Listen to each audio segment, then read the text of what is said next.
After the German government introduced border controls in September of 2023, it took the Polish government, led by Prime Minister Donald Tusk, nearly 2 years to reciprocate. Starting Monday, border controls will be introduced at the Polish side of the Polish-German border. At first, Polish Prime Minister Tusk insisted that there was no problem at the Polish-German border. Now, the problems have gotten so big that he decided to introduce border controls. Residents of border towns have had enough. Widzimy, co się dzieje w Europie, w naszej ojczyźnie i to najbardziej człowieka boli. Się boimy o nasze rodziny, o nasze żony, córki, wnuki. We are reinstating temporary border controls between Poland and Germany and between Poland and Lithuania. The decision was made today and will come into force on Monday, July 7th, for administrative reasons. Just how big is the problem? The Polish Interior Ministry's official numbers say that, since June this year, it had recorded 89 readmissions and 225 returns under the Dublin regulation, a total of a bit over 300 people. Meanwhile, the German police report that they have sent as many as 1,300 immigrants back to Poland since May 8th. No common position has been established. This is despite alleged closer cooperation. We are talking to the Polish government about joint controls in the relevant border areas, both on the German and Polish sides. I can only say that there is very close, very friendly cooperation between the heads of government, that is, between Donald Tusk and myself, as well as between the ministries of the interior, because we want to solve a shared problem together. The problem is hardly shared. Germany is sending migrants to Poland because it cannot cope with the consequences of its own migration policy, which invited immigrants en masse.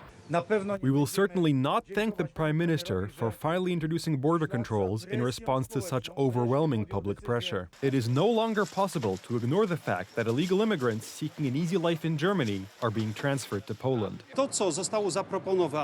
What has been proposed is too little too late. This issue should have been resolved long ago, by the end of 2023 or early 2024 at the latest. The scale of the problem is evident in Germany. What caused the Polish government to change its position so suddenly after 2 years of ignoring the problem?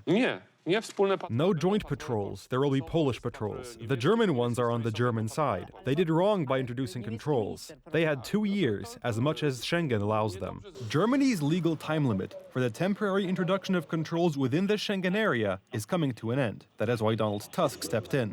In this context, the Polish authorities' decision to introduce border controls right now and Mertz's statement about Polish-German joint controls sounds like the Polish government is continuing German border controls because the time limit for Germany's own border controls is coming to an end.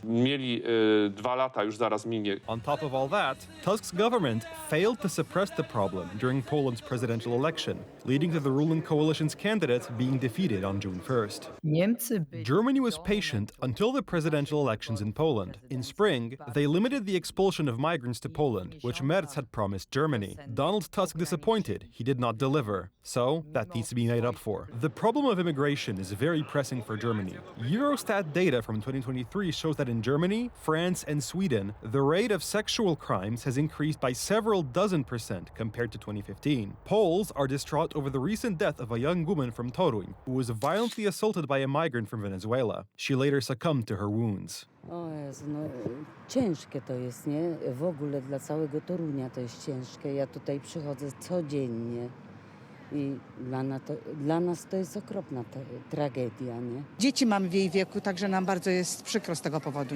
W nocy spaliśmy, a tutaj taka tragedia. W związku z czym rodzą się refleksje, co będzie dalej. More than half of Poles do not believe that the government had the situation on the German border under control. Almost every day, we hear about robberies, assaults, and theft committed by foreigners, affecting innocent people. The sense of security that has been the foundation of our lives is crumbling before our very eyes. Germany reinstated border controls almost 2 years ago. In Poland, it took a tragedy bordering on a nationwide scandal for the government to even acknowledge the problem. Edyta Hołdyńska, Republika. In Gryfino, near the German border, Poles protested against the Tusk government's attacks on those defending our country against illegal migration. We do not agree with the German authorities sending us illegal immigrants. We don't know who they are, and our services are taking them in, and they are bringing them into our country, into our public space. The situation in Poland doesn't look good. We are marching to make Poland better and safer. Ja mam już swoje lata I I am no longer young and I could just ignore it all, but I have children, I have a family. Nie zgadzamy się na to, żeby funkcjonariusze Straży We do not agree that the border guard officers should essentially be taxi drivers, couriers for illegal immigrants who are brought into the country on fake documents, where the date of birth on each document is January the 1st or December the 31st. Because after Donald Tusk's words, Mr. Bankiewicz's right-wing activists who are disrupting the work of the border guard, including attacks on border guard officers. These things are unacceptable. It seems that the December 13th coalition government is taking its attacks on the defenders of Poland's borders to a higher level. Minister of Justice Adam Bodnar announced that the prosecutor's office is interested in the activities of the defenders of the Polish border with Germany. The district prosecutor's office in Gorzów Wielkopolski has taken over 2 cases from the border guard for further investigation concerning incidents on the western border involving so-called border protection groups. The proceedings are being conducted in relation to the unauthorized performance of public official duties, as well as insults and calls on the internet to disclose the data of border guard officers. We asked him the same about the investigation against Poles securing the western border. The Germans are annoyed that they cannot pursue their current policy because these people are watching their every move. That is why they appealed to the Polish government to do something about it. And now, following Germany's appeal, the Polish government is trying to do something about it. Not to fight illegal immigration, but to fight people who, I repeat, are sacrificing their own time and their own affairs to try to defend the Polish border. There is really no reason for any public patrols to check anything in this regard. That's what the services are for. According to the regulations, citizens may react in situations where the law is being broken. If we are dealing with a situation in which migrants are crossing the border illegally, it means that they are committing crimes, and those who detain such persons as part of a citizen's arrest are not committing a crime. But the Polish prosecutor's office has decided to initiate proceedings against these very defenders of the border, because it seems that the members of the December 13th coalition are standing against Poles defending the border from illegal migrants sent by Germany. We need to eliminate the mess that was created not by the Germans but by the lunatics in Poland. The border protection movement bothers Donald Tusk so much because it provides evidence of misconduct by the German authorities, which consists of illegal immigrants being transferred to Poland. The deputy head of the Ministry of Internal Affairs and Administration, Czesław Mroczek, went even further. It cannot be said more clearly. The activities of these people cause confusion, violate public order, and instill fear in residents. This is a greater threat to residents than illegal migration. The German side, by transferring illegal migrants to us, and in fact probably catching them somewhere in the centre of the country, perhaps from the west of its territory, and transferring them to Poland, claim that these migrants have just crossed from our side to the German side. What is happening, that is, the activity of the border protection movement, did not come out of nowhere. It is the result of the actions of the Polish government, which has completely crippled the Polish state on the border with Germany. Polish President Andrzej Duda has come to the defense of Poles securing the western border of Poland. Today, these people are being criticized by the same politicians who, just a few years ago, brazenly and rudely attacked border guard officers and Polish soldiers who were guarding the Polish border. President-elect Karol Nawrocki thanked the citizen patrols that opposed the German services sending illegal migrants to Poland. Germany has been sending illegal migrants to Poland, and Polish citizens reacted to this, and I thank them for that. Certain conflicts between the border guards and citizens are the responsibility of Prime Minister Donald Tusk. This is a divide and rule policy. Polish citizens are being confronted with the border guards. One thing seems certain. Until the Polish border with Germany is fully secured by Tusk's government, citizens will guard it themselves. Radosław Jankiewicz, Republika. To była ostatnia wizyta prezydenta Andrzeja Dudy. This was the last visit of Polish President Andrzej Duda to the Vatican during his term as head of state. In the morning, he met Pope Leo XIV for over an hour. This was followed by a slightly shorter meeting with the Prime Minister of the Vatican, Vatican Secretary of State, Cardinal Pietro Parolin. The programme also included a visit to the tomb of Pope John Paul II and the laying of a wreath at the saint's tomb. The president said that he was very personally moved by his meeting with Pope Leo XIV. I am very happy about my and the Polish delegation's audience with Pope Leo. It was a very moving moment for me to be able to meet the Holy Father. I thank the Holy Father above all for the invitation.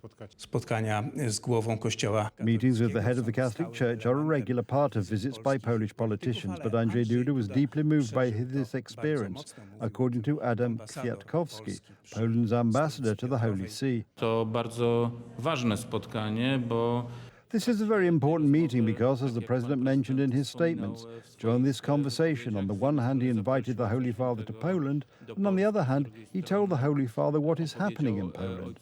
Wśród wielu tematów pojawił się temat Among the many topics discussed was the war in Ukraine. This cruel war, which has been raging in this violent, heated phase for over 3 years, is a great concern and worry for Pope Leo XIV.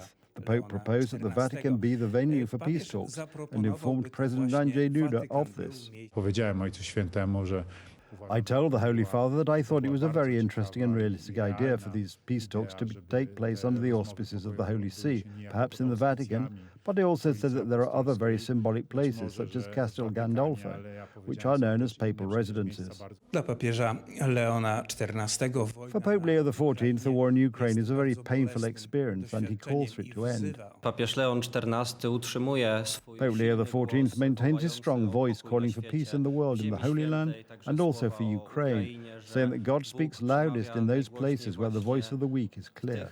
He stands in solidarity with them as Pope. Ostatnia bardzo krótka wizyta prezydenta Andrzeja Dudy. President Andrzej Duda's recent, very brief visit to the Vatican concludes and sums up his 10-year presidency, spanning 2 terms, which has been very successful. It also marks the beginning of a new chapter in which Karol Nawrocki will appear here in the Vatican as the President of Poland, but that will be in August. However, talks about the future are already underway, and it is worth mentioning that they were initiated by the administration of President Andrzej Duda. From the Vatican, from the Embassy of the Republic of Poland to the Holy See, Aleksander Węgierski, Republika.